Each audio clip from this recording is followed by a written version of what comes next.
Dober večer in dobrodošli na nocojšnji dogodek slavnostno izročitev posebnega priznanja Inštituta IFIMES za prispevek k stabilnosti in miru v regiji Njegovi ekscelenci profesoru doktoru Gaminu Lakshmanu Peirisi, ministru za zunanje zadeve Demokratične socialistične Republike Šrilanke. Dober večer in dobrodošli, gospod minister.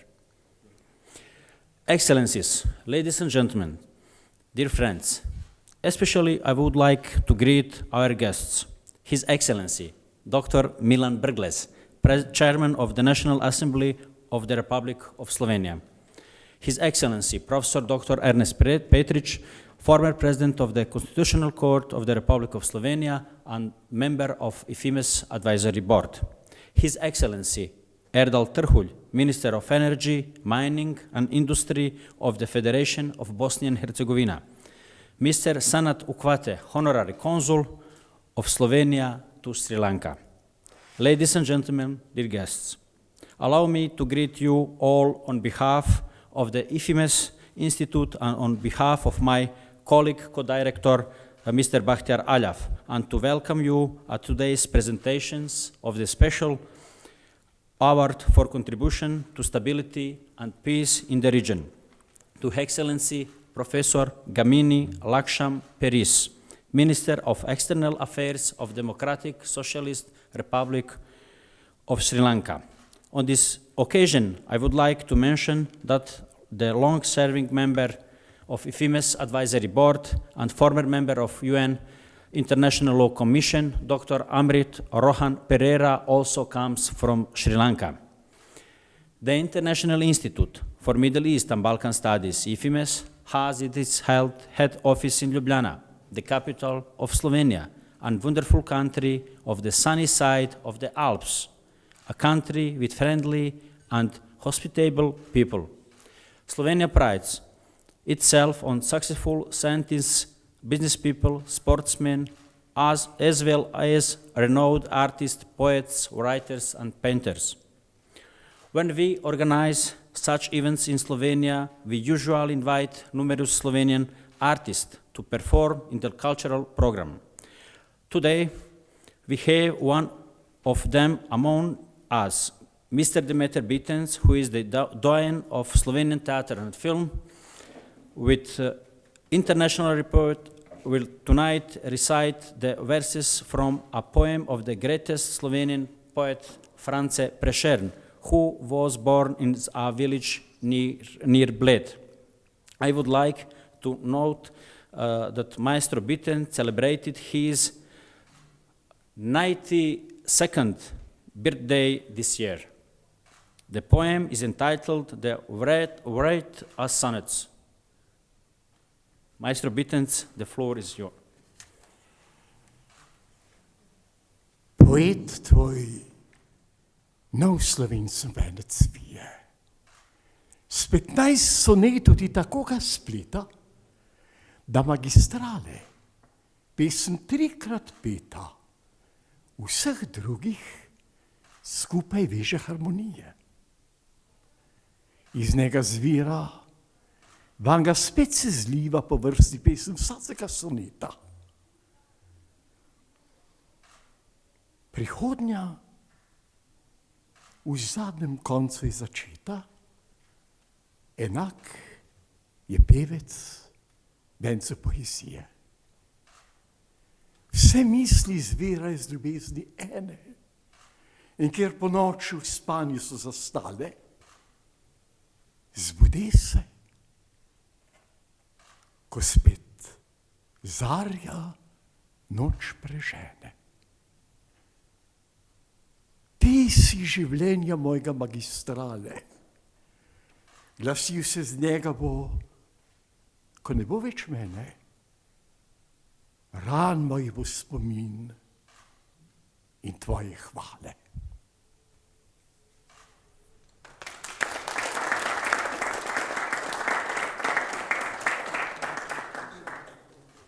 Thank you very much, Maestro Bitens.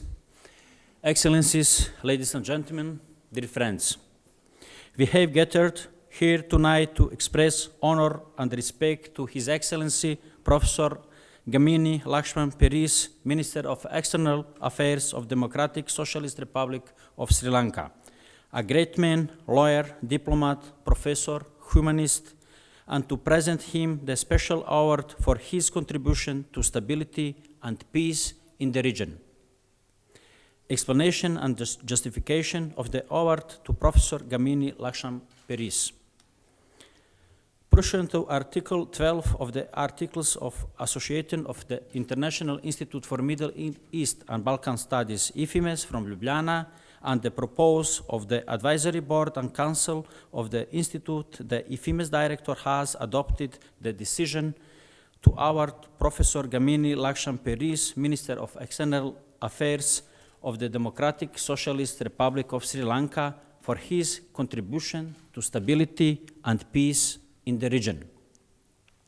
The IFIMES Council has been, in its decision, led by the following reasons. His Excellency, Minister Peiris, was and still is an outstanding academic, a former Rhodes Scholar at University of Oxford, a former distinguished visiting fellow at University of Cambridge and at University of London. He is a professor of law since 1979 at the University of Colombo and has had numerous academic and official assignments abroad, inter alia in India, South Africa, China, Hong Kong, United Kingdom, and United States of America, Harvard, Yale, Berkeley. He has published 14 books in Sri Lanka on various important legal topics, including problems and criminal liability, law of evidence, criminal procedure, law of property in 3 volumes, administrative law, and law of evidence. He has distinguished himself by numerous speeches on problems of equity, the collection of which has also been published in a book. He has published articles, the collection of which he has published articles on various legal topics in several most distinguished legal publications in the United Kingdom, Canada, Hong Kong, Singapore, South Africa, Australia, India, Malaysia, and of course in Sri Lanka. He has delivered lectures abroad, such as at the University of Shanghai, University of Tashkent, University of London, Indian Law Institute in New Delhi, and University of Johannesburg. By all these academic activities, teaching, writing, researching of important contemporary legal problems, Professor Peiris has significantly contributed to the development of several aspects of legal doctrine and thus to the rule of law in Sri Lanka and abroad. Since the rule of law is the foundation of justice, of respect of human rights, of legal and also physical security, Professor Peiris has by his academic work contributed significantly to peace and security in Sri Lanka and in the region. His Excellency, Minister Peiris, Minister of Foreign Affairs, since 2010, in the past also held important ministerial and other official positions in his country, such as Minister of Export Development and International Trade, Minister of Industrial Development and Constitutional Affairs, Minister of Enterprise Development, Industrial Policy and Investment Promotion. Thus, has contributed to economic and social development of his country and to international cooperation, and thus to security and peace in the region. In particular, as Minister of Justice, Constitutional Affairs, Ethnic Affairs, and National Integration, and as Chief Negotiator in the government peace process, Minister Peiris has contributed to rule of law, justice, equality, and peace in Sri Lanka.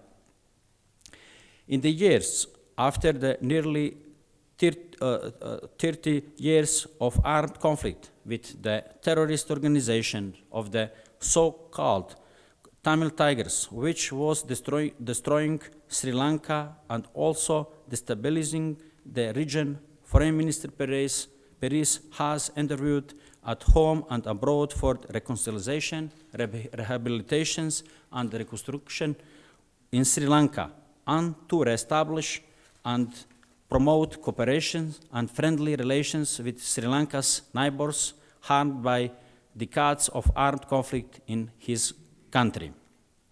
In the members of IFIMES are well known and endeavors of the Minister Peiris to promote reconciliation, rehabilitation, and reconstruction in Sri Lanka in extremely complex and difficult circumstances after decades of armed conflict, and thus contributing to security and peace in Sri Lanka and in the region. We are sure that these endeavors shall lead to security and prosperity of all parts of Sri Lankan multi-ethnic, multilinguistic, and multi-religious society, and to peace and security in Sri Lanka and the region.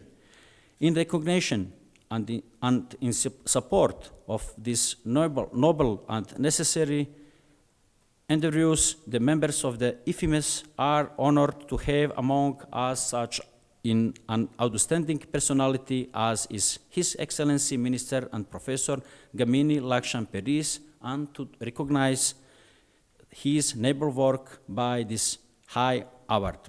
Your Excellency, the Professor Peiris, we are honored that you have joined the IFIMES International Institute Award winners list, which includes President of the Republic of Turkey, Recep Tayyip Erdogan, President of the Republic of Iraq, Jalal Talabani, former Prime Minister of the Republic of Albania, Ilir Meta, former Prime Minister of the Republic of Croatia, Jadranka Kosor, former Prime Minister of the Republic of Serbia, Zoran Živković, former German Foreign Minister, Guido Westerwelle, Secretary General of the Arab League, Dr. Nabil Al-Arabi, and others.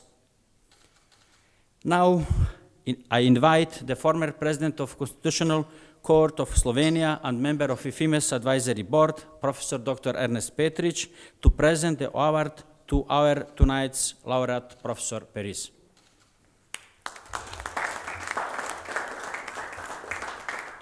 Thank you, Mr. Director. Ladies and gentlemen, it's a great privilege to be able to say a few words here.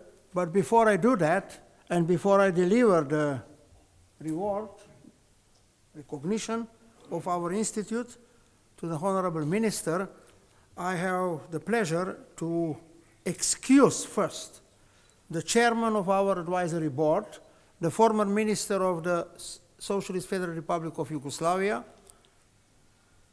Mr. Lončar,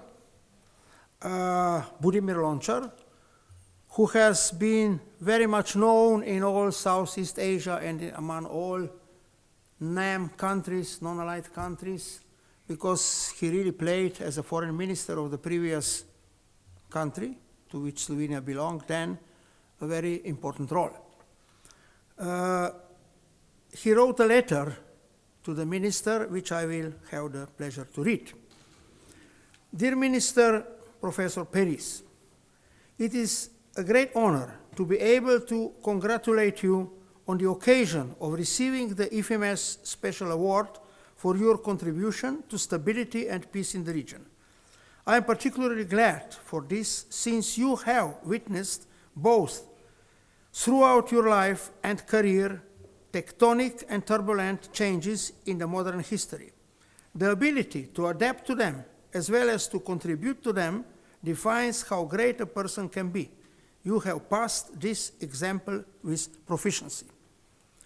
It was your continuous and effortless engagement in various areas, not only as the distinguished Minister of External Affairs of your respected country, that presented an example both to your country and to the region as a whole. Your noble commitment clearly demonstrated that also the most difficult issues could be solved, disputes overcome, and understandings reached. Even more, you taught everybody who was ready to listen to you, that it is differences in our lives that bring new values. We are different, what makes us all richer. Yet, you have managed to remain a humble person and at disposal to the needs of your country and its people. This all would mean that our distinguished award comes into the hands of the person that deserves it, mostly. We all look forward to your new achievements. Last but not least, you have demonstrated a willingness to move past outdated ideas and to deal head-on with the challenges faced by the 21st century world. It is those qualities that uniquely qualify you for this honor. Good luck in your efforts. Dear Minister, let me wish you, your respected country, and the region all the best in future. Sincerely, Budimir Lončar. Excellency, Honorable Minister, I also have the privilege to say a few words as a member of our council, of the council of our institute. First, it is a great privilege for me and for the members of the IFIMES to award you. And for me personally, it is a great privilege because I, in particularly in the modern world, admire those people who combine the highest level of academic achievements with political activities. And I'm very pleased to see you sitting there together with another person like you, our new Speaker of the Parliament, a distinguished professor, and now also a politician. And somehow, let me be a little bit personal, also my career was always a combination of academics and politics, diplomacy, foreign service. I think this combination is fruitful because it combines the skills of a diplomat, the experiences of a politician, but the profound thinking of an academic. So for me, to award you, it's a special pleasure. Next, it's a special pleasure also because, and it was a pleasure also for the Institute, to award somebody who is committed to a very difficult work. Your country has gone through 27 years of cruel war. A war which started long ago, but which became more and more a clash between a country, between a state, searching for peace, security, and an organization which became more and more a terrorist organization. The end of the war was cruel, as all the ends of all wars. And also we had, in my generation, has seen the war, the Second World War, whose end was also extremely cruel. At the end of such wars, countries and people involved in those events behave sometimes extraordinary. And in your case, when you won the war, the conflict, I must say I admire the way your country behaved. You have taken prisoners, 12,000 and more. You have not executed them, nor brought them to justice. You started to rehabilitate them. I have seen that by my own eyes. I have met former children soldiers who are now, some of them, studying at university. I have met some of your people whom, after being 20, 25 or more years in the forest,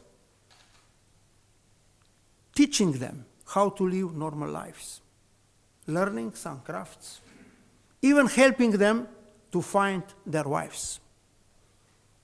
You have done a lot for educating them. Of course, nothing is ideal, and also these your endeavors could be better. They are not ideal. But they have been undertaken, and they are still undertaken, with a purpose, with a bona fide purpose, to reintegrate your country to reconcile the old disputes, and to bring stability, security to your people, and development and prosperity.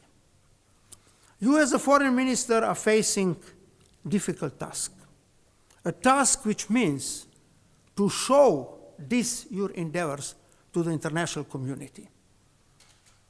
Like international community, many times didn't understand Slovenian situation. In 91, we were accused of being separatists. We were accused starting a civil war and things like that. We were at all not understood. Things were simplified, and it took long time, and a lot of endeavors, also of the Slovenian Foreign Service, of the Slovenian diplomacy, to get the world understand our situation. This is the task you are facing, to tell to the world that in the difficult context, in political realities, nothing is just free, where you can do whatever you please. In real situation, after 27 years of war, trying to make international community understand that you are trying to rebuild your country as a just country, multi-ethnic, multicultural, multilinguistic, multi-religious, a nation composed of all those elements which live on your beautiful island. These were the reasons why our institute has decided to award you. Because usually we are limited in our vision to the Balkans and to the Middle East. And I think you are one of the few of those whom we have noticed and awarded outside of this region. Exactly because what I was saying. To tell you that there are some parts in the world and some people around the world who understand that your situation is difficult, but you are trying to do the best for your country and for your people. Thank you, and congratulations to you, Minister Peiris.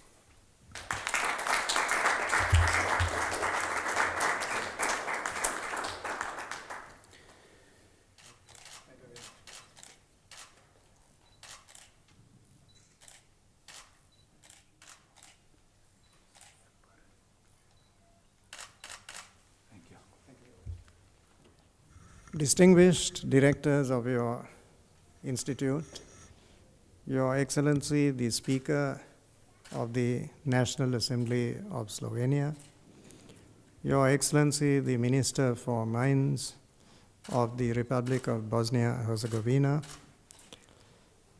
Your Excellency, Dr. Ernest Petric, our own ambassador to your country, Ambassador Aziz, our consul in your country, Mr. Sanat Ukwata, distinguished guests and friends. Let me first of all convey my warm thanks to your institute, the International Institute for Middle Eastern and Balkan Studies, for the honor that you have conferred on me this evening. I accept it in all humility as a representative of the government of Sri Lanka, and I regard it as an acknowledgement on the part of your institute of the excruciatingly difficult tasks, as Dr. Petric pointed out, with which the government of Sri Lanka is confronted at this time. And what is particularly strengthening and encouraging is the understanding that you have shown of the complexity of those situations and the initiatives that have been taken by my government and my country to move Sri Lanka forward. Reference has been made to my academic career and also the work that I have done after I came into national politics. I was discussing with your distinguished speaker a few minutes ago the different challenges in academic life and political life. I have often been asked whether I have any regrets about leaving academic life to plunge into the hurly-burly of politics. And my answer on each occasion has been that I do not think that there is a perfect job, a job that gives you satisfaction all the time. I think academic life has its own satisfactions and its challenges, and so does a political career. Now, what I particularly appreciate about the remarks that were made a few minutes ago by Dr. Ernest Petric is this, that he pointed out how little Sri Lanka is understood by many sections of the international community. There is so much misconception and misunderstanding. As he said, I was personally involved in the discussions that we had with the terrorist group, the Tamil Tigers.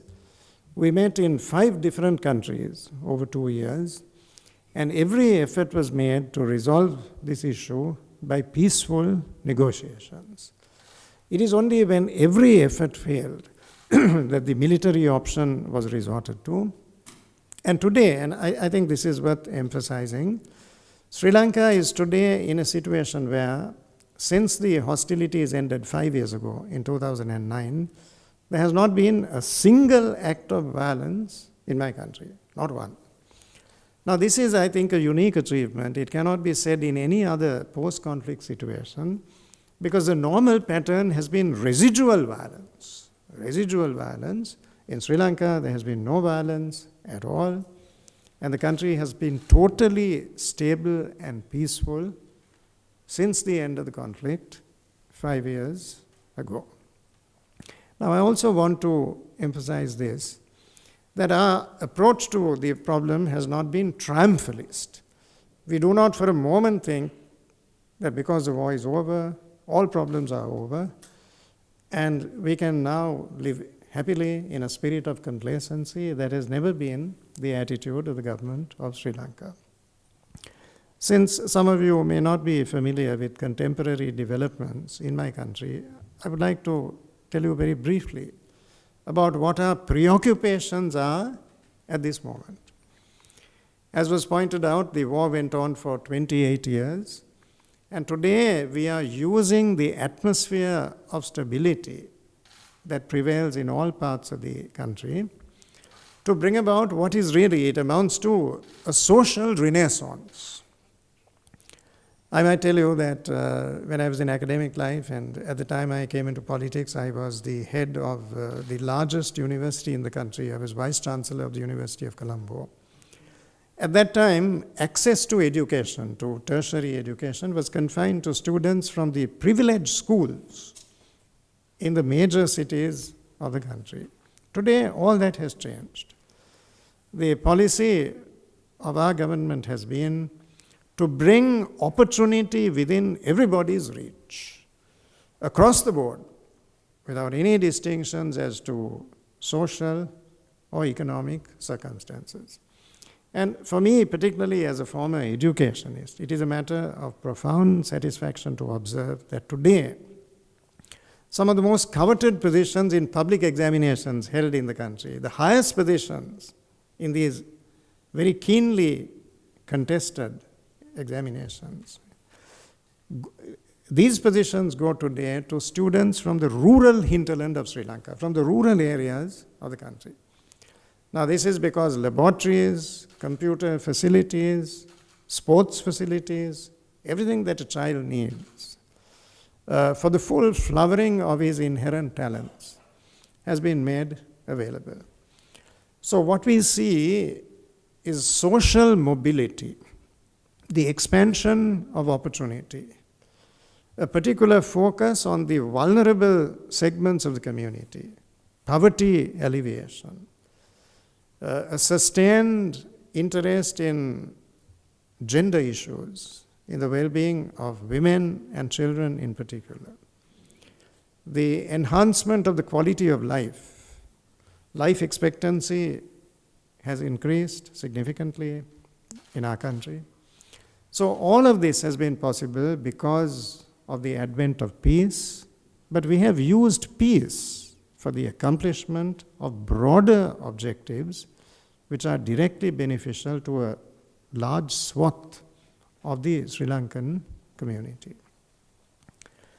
The other comment which Dr. Ernest Peiris made is also a very telling comment. You know, we had a ferocious war, and we all know the degree of devastation that emanated from the war. The president of Sri Lanka was killed. The Prime Minister of India, the late Prime Minister Rajiv Gandhi, was killed. But apart from political leaders, thousands of ordinary people had to pay the supreme penalty. It was a terrible time through which we lived. I myself carry shrapnel in my lung. That was not a bomb intended for me, it was intended for the previous president. And the bomb exploded at an election rally. But that is a small price to pay in comparison with what my colleagues had to undergo and endure. Many of them lost their lives. This was the situation at that time. And as the IRA said, when they tried to bomb Prime Minister Margaret Thatcher at that time of the United Kingdom, while she was attending the annual sessions of the Conservative Party in Brighton, happily, that event did not succeed, and the next day the IRA issued a statement saying, "Madam, we want to tell you this, that you have to be lucky every time. We have to be lucky only once." And they also added, "It is we who choose the time, the place, and the opportunity." Now, this is the supreme advantage of a terrorist group. Professor Ernest Peiris has done valuable work on the responsibility of non-state actors in modern international law. This is the crux of the problem, and this is what we were faced with in Sri Lanka. Bombs exploded at railway stations, in places of worship, in schools, in marketplaces. Now, it is only the terrorist who knows where the next bomb is going to explode. And it is physically impossible for any government, however well-intentioned and however well-equipped, to defend everybody, everywhere, on every occasion. So that was the position then. But as Dr. Peiris pointed out, now all that is over, it is happily behind us. And in many other situations of that kind, terrorists who surrendered to the government at the end of the war were very harshly dealt with, and very few of them survived. I mean, that is the reality of contemporary history. But what we did was, as many as 14,600 ex-combatants who surrendered their arms and who gave themselves up were exposed to programs of vocational training. They were trained as carpenters, as plumbers, in various kinds of work, so that then they acquired the capability to live a useful life, useful for themselves and for society. And at a very moving ceremony that was presided over by President Rajapaksa, and which was attended by the ambassadors of some of the most important countries represented in Sri Lanka. It was a very moving ceremony which I still remember. President Rajapaksa said, "You forget the past, you go back to your parents, your homes, start a new life, turn over a new leaf, and you're now equipped to do that, because you can earn a living with your head held high, you can live with dignity in your country." So that is what we have done. And it is a pity that that achievement has not been universally recognized, and that is why, not so much for myself, but as a tribute to the pragmatic and far-seeing policies that are being implemented in my country, I appreciate the award that is being presented to me by your institute today. There's just one other point that I would like to make before I conclude, and it is this: that the peace and stability that prevails in Sri Lanka today is benefiting not only the 20.5 million people in my country, but it is benefiting the entire South Asian region. There really is no doubt about it. Had terrorism still been alive in Sri Lanka, the entire political landscape of South Asia would be very different from what it is today. And Sri Lanka is at present playing a significant role, particularly in ensuring the tranquility of the oceans around us. As you know, there is a great deal of activity in those waters, which is inimical to peace and security. Gun running, people smuggling in particular, which affects countries that are as far afield as Australia and New Zealand.